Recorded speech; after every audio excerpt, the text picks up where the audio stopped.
सोरबा सोंहरदों गोसथोनायखौ मोनमारदों ना मोनमाराखै होननाय गैया सासेबो मा प्रप'जखौनो हराखै गैया सासेबो मा प्रप'जखौनो हराखै Nowadays we have modern technology.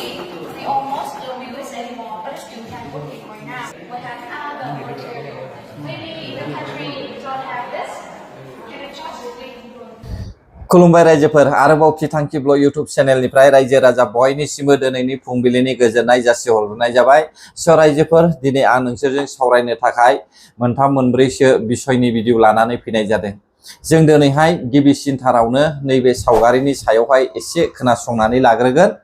नैथियावहाय आरोबाव खर' गाज्रिनि माखासे बुंनाय रावखौ जोङो खोनासंनानै लागोन। थामथियावहाय नैबे मा होनना बुङो जार्नि खालामग्राफोरनि सायावहाय जोङो फंनैसो बाथ्रा सावरायलायगोन। जोबनायाव बिपिएफनि सीएम आरो इउपिपिएलनि सीएम बे सानैनि फारागथि बड'लेण्ड फानबाय होननानै बुंनायनि सायाव जोङो सावरायलायगोन। बे समाव खोनासं सासे केन्डिडेटआ मा बुंदों। गोसोआथ' गुद गुद मोनगासिनो दङ। देरहागोनबो सानदों, जेनगोन ना देरहागोन बेखौ एकदम बिराद सिदा खालामगासिनो दं। जायखिजाया आङो जेरखम बेरायना मोनदों, खोथा जाहैबाय बे राजनितिकआ बावखुंग्रि हिसाबै आं बेलेग समस्तिखौ बुङा, आलादा समस्तिखौ माने मा बावखुंग्रि हिसाबै माने मा होनो बेखौ जोङो जातिगत भाबै खारदों आरोखि हारि हिसाबै। जुदि बर'फ्रा जुदि अननानै जुदि जायखिजाया जेखि पार्टियानो जा स' अब्ला नोंथांमोना खोनाबाय बावखुंग्रियावहाय इन्डिपेन्डेन्टलि गेलेनाय सासे केन्डिडेटआ दिनै गावखौनो मानो फोथायस' हायाखै, गोनो गोथो मोनदों।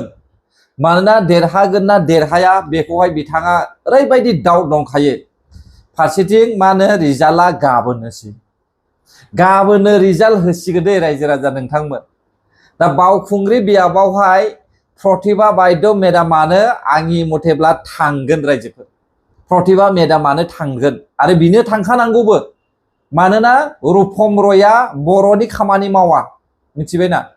बियो बिपिएफनि सीएम खौसो नारसिनबावगोन बियो जुदि एमएलए जायोब्ला। नोंथांमोना नायलांबाय थादो, खिन्थु दाजाथों आं बेखौहाय सानदों आरोखि। बे समाव रायजोफोर जोङो खोनासंनोसै उदालगुरि जिल्लानि गोबोरलादाया मा बुंदों। सोरबा सोरबा सोंहरदों गोसथोनायखौ मोनमारदों ना मोनमाराखै होननाय गैया सासेबो मा प्रप'जखौनो हराखै गैया सासेबो मा प्रप'जखौनो हराखै गैया सासेबो मा प्रप'जखौनो हराखै गैया सासेबो मा प्रप'जखौनो हराखै। ओरैनो नायनानै मजाल' लायो। बेयाव टेनसनसो जाबावबाय। 15था एनडि हिसाबै 15थाखा। इउपिपिएल 0 भटार्स पार्टी इन्टारनेसनेलनिख्रुइबो खमसिन मोनबावगोन इउपिपिएलआ। बिराद लाजिसिंसिंलै आयो। बुंनो थाङोब्ला उदालगुरि जिल्लानि बिपिएफ सापर्टार्स आरो उदालगुरि जिल्लानि रायजो राजाफ्रा गोबोरलादानि बुंनाय रावखौहाय लाजिनांगौसो। माबे महर मुस्रिखौ लानानैहाय उदालगुरि टाउनावहाय बेरायनो हानांगौ जाखोलै बेबायदि मानसिया। मानसिखौ नायोब्लाथ' गोरों होननानैहाय जों मिथिदों आरो कलेज फरायलायनायनिबो होननानै बुंदों। मान सनमानानो गैया, खुगाया लागामानो गैया, खुनु खुगायावहाय मा होनो पइन्टनि बाथ्राखौनो बुंनो रोङा। मोनफ्रोमबो बाथ्राखौ खोनासंबाय आङो, बियो पइन्टनि बाथ्राखौनो बुंनो रोङा। बेबायदि मद' जांगिला मानसिनि थाखाय गोसोथोनाया जोब्बाय। आरे बाबा गोसोथोनाया बेबायदि सेंग्रा समावहाय लाख'नोसो हाया। नाथाय इसोर बायदि मानसिया गोसोथोनाय गैया होनना बुङोब्ला मा होनना बुङो, दैयाव बाज्रुमनानै थैदो नोङो ना मा बुङो रायजोफोर? दैयाव बाज्रुमनानै थैदो। नों बायदि फरायलायनानैहाय रोंनानैहाय आरो बेबायदि बैसोआव जुदि गोसोथोनाय गैया होननानै बुङोब्ला अब्ला बेनिफ्राय दुखुनांथावसिन मा दङलै दानि जुगावहाय रायजो राजा नोंथांमोन। उन्दै रायज्लायजेननो रोंनायनिफ्रायनो गोसोथोनाय थासै, नाथाय बेबायदि मानसिना गोसोथोनाया गैयानो। लाजिसिंसिं ना? दा बेबायदि मानसियानो बिपिएफ पार्टियावहाय जमा जानानै दङ। जेसेबां थगायग्रा मानसि बिपिएफआव जमा जानानै दङ, मिथिबाय दा रायजोफोर? दा बेनिखायनो बिथांमोना बेफोर बाथ्राखौ बुङोब्लाबो खर'आ कन्ट्रल खालामनो हाया, अर जोंदावो। गाज्रि कमेन्ट होनो गोसो जायो रायनो गोसो जायो सिगिनो गोसो जायो बेबायदि आखुनि मानसिया फुरा बिपिएफआव जमा जानानै दङ रायजो राजा नोंथांमोन दानिया जों सावरायगोन नैबे साथाम मानसिनि सायावहाय बिथांमोना मा बुंनायमोनलाय एमएलए इलेक्शन देरहाबाथाय बोरमा खासि जागोन रंजागोन ना बे समावथ' बेबायदि इसिबां दावराव दावसि रंजानोहाय एलाउड होआखै मिथिबाय दा इलेक्शन कमिसन इन्डियाया एलाउड होआखै दा बिथांमोना हयथ' मोनथिखाबाय जानांगौ जे उल्था जासिगोन बे समाव रिजाल्टआ थांनाय काउन्सिल इलेक्शननि बायदि जानाय नंला उल्था जासिगोन बेनिखायनो जोङो मोखां होनो हानाय नंला जों लाजिनांगोन साननानै बिसोरो मास मोनसेनि थाखाय भियेटनामाव खारनानै दंहैयो रायजोफोर मिथिबाय दा भियेटनामाव खारनानै दंहैयो सोरबा सोरबा गुबुन गुबुन मानसिफ्रा देरहाखांनायनि उनावसो रंजानो थाखाय गोजोननाय लानो थाखाय रिजाल्ट जोबनानैसो गुबुन देशआव बेरायनो थाङो नाथाय बे थगायसुलाफोरनि गोसोआ दस्राखाय उल्था जोनोम जानायखाय बिसोरो उल्थासो खामानि मावो जों बेखौसो नुबाय दा रायजोफोर अब्ला गाबोननि समावहाय सोरबा बोरमा खासि फाननो गोसो दङब्ला अब्ला 10,000नि जायगायाव 15,000 होनो होननाया बहाथो मोनबावनांगौ जाखो ना भियेटनामनिफ्राय हरगोन नामा बिथांमोना रायजोफोर भियेटनामाव ओरैनो थाङाखै बिथांमोना भियेटनामाव ओरैनो थाङाखै जोङो बाख्नायनांगोनबो बुंनो थाङोब्ला भियेटनामावहाय मिथिबायना मानो बाख्नायनांगोन मिथिगौ ना भिडिअखौ नाय भिडिअखौ नाय नोंथांमोना भियेटनामावहाय बिपिएफनि सीएमआ कास्टम बसुमतारी बिक्रम दैमारी प्रहलाद ब्रह्ममोनखौहाय मा होनो स्किल ट्रेनिं लानो थाखाय फाथायहरदों महाय साइन्स एन्ड टेक्न'लजिनि मिउजियामावहाय स्किल ट्रेनिं लानो थाखाय फाथायहरदों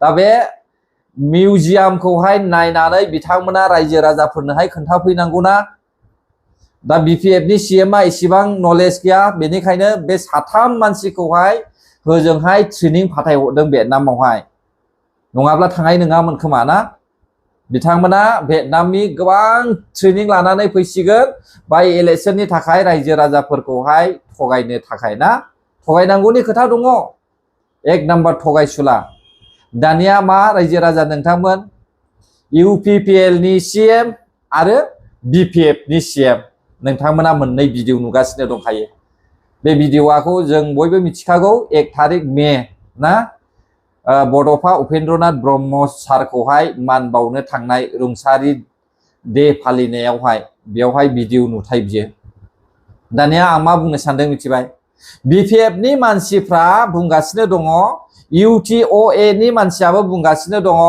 भलन्टियार्स फर्सनि मानसिफ्राबो बुंगासिनो दङ आरो ट्राइबेल सुरक्षा मंच एपिबि पार्टीनि सापर्टार्सफ्राबो बुंगासिनो दङ जे प्रमद बर' सारा बड'लेण्डखौ फानबाय आच्छा इउपिपिएलनि सीएम आजिखालिनि रायजो सभानि एमपि प्रमद बर' सारा बड'लेण्डखौ फानबाय होननानै नोंथांमोना बुंगासिनो दङ दानिया आं कुइसन खालामगोन बड'लेण्डखौ सोर फानदों बेसेनि फानदों माब्ला फानजेननाय 1 नाम्बार फानजेनदों 1993 आव बड'लेण्डखौ बर' जातिखौ फानजेनदों गुबुन हारिनोहाय मिथिबाय दा रायजोफोर सोर फानजेनदों भलन्टियार फर्सनि मावथि दैदेनगिरि सोर आबौ सानसुमा खुंगुर बैसोमुतियारिनि पार्टी बिथांमोना बयनिफ्राय सिगांसिन बर' जातिखौ बड'लेण्डखौनो फानग्रोखादों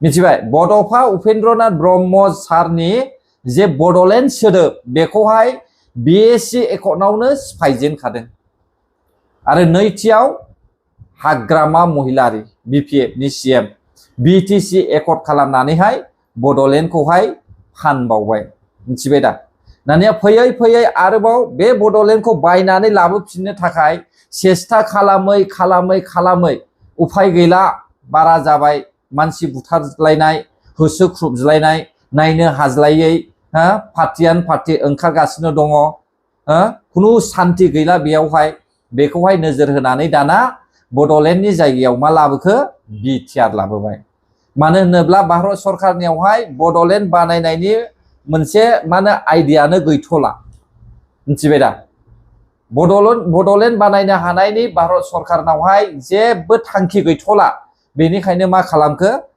बड' रिजनखौ बानायनानै होगारबाय ना बिटिआर बड' टेरिटरियेल रिजन दानिया बेयावहाय मा फैदोंमोन डाइरेक्ट फाइनेन्सियेल सापर्ट अब्ला बै समावहाय बिपिएफनि सीएमआ गावनो सासे उइटनेस मिथिबाय गावनो सासे उइटनेस आरो उइटनेस होखांनानै फैनानै मा बुंनायमोन बिथाङा बाहेरावहाय मीडिया पार्सनफ्रा सोंब्ला बे एकर्डआ ओरैबायदि मोजां जाबाय बेजोंनो बड'लेण्डआ जानो हासिगौ होनदोंना होनाखै हयथ' मीडियाफोरनावहाय बे भिडिअ फुटेजआ दङ ना रायजो राजा नोंथांमोन ना आं नंखाय बुंदों नामा बुंदोंना बुङाखै बुंलाय अब्ला माबायदि थगायसुला सोर फानदों बड'लेण्डखौ आरो बड'लेण्डनि हाखौ सोर फानगासिनो दङ सोर फानदों बे खर' गाज्रि गाज्रि मानसिफ्रासो बुङो जे इउपिपिएलनि सीएम खौहाय बड'लेण्ड फानबाय बै समावनो बुंखानाय बिपिएफनि सीएमआ बड'लेण्डआ बेजोंनो जासिगोन होननानैहाय मानोना बिथाङा फाइनेन्सियेल सापर्टखौ नुदों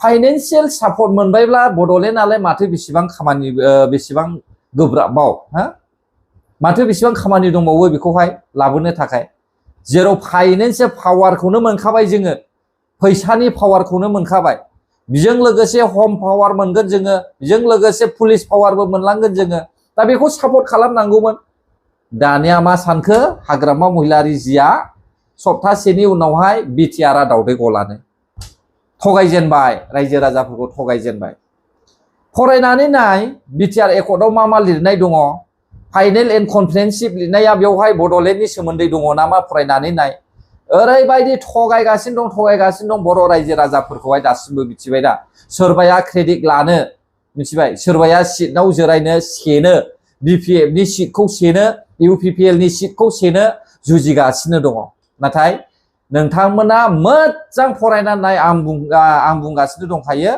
बिटिआर एकर्डनि दफाखौ मोजां फरायनानै नाय अब्लानो मिथिगोन आरो बेबायदिनो फैयै फैबावबाय जेरावबो बुङो आंहा गोहो गैया जेरावबो बुङो आंहा गोहो गैया अब्ला माखौथ' 16था डिपार्टमेन्ट लाबोनायनि बाथ्रा बुङा दा 16था डिपार्टमेन्टआ माथोमोन ओरैबायदि लासिं दै बुंनो थाङोब्ला बर'फ्रा फैबाय थांनाय 17 थारिखआवहाय एप्रिल 17 थारिखआवहाय मा होनो कारायगाव नङा मा होनो रानि खाथायावहाय फरेस्ट रेन्जखौहाय बुख्रुब खालामफैबाय कार सावबाय सिल्लाय सावबाय मानसि बुबाय दाने बेयाव मा जालायखो ससियेल मिडिया पार्सन सोंब्ला रिपर्टारफ्रा सोंब्ला ल एन्ड अर्डारआ आंनि आखायाव गैया आं जेबो खामानि मावनो हाया बेखौहाय आङो स्टेट गभर्नमेन्टनोहाय लिरनानैल' हरनो हायो वाव 16था डिपार्टमेन्ट पावार लाजिनांगौमोनब्रा बियो बे बाथ्राखौ बुंनोहाय